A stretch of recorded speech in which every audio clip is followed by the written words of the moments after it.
Taphataa beekamaa addunyaa tana raas mucaa abbaa gadaa kan ta'e Saadiyoo Maaneen ijoolleeteen kennuma mucaa eessa dhalate mucaa warra qarcaati haati buleera abbaa isaa warra shaashamannee abuyyaa isaa shawaa amboo mucaan kenna maqaa isaa qara sabboona magaadaas sabboonuma magaadaa faranjiin fuute maqaa gabaasu jettee Saadiyoo Maaneeteen mucaan kenna Angoli ni gato kufa galcha damarra jechu istaadiyeemii daamaatti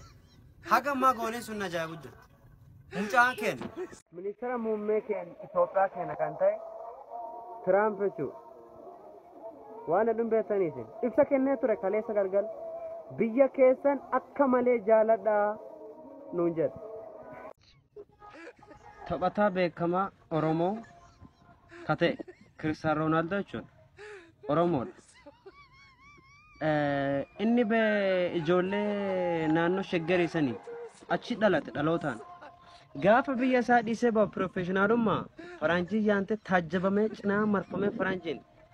faranjiin maqaa kenniisarra maqaa isaa eenyu kateen beektanis maqaa isaa ka dura adulaa waataate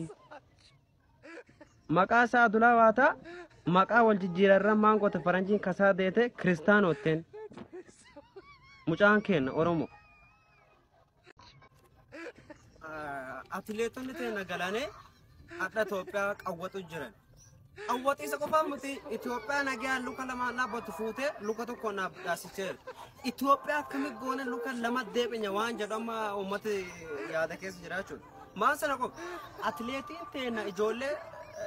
beeyonni ciccimoo isaan rukkee ciccimoo san qofaa miti isaan faranjiin dhatte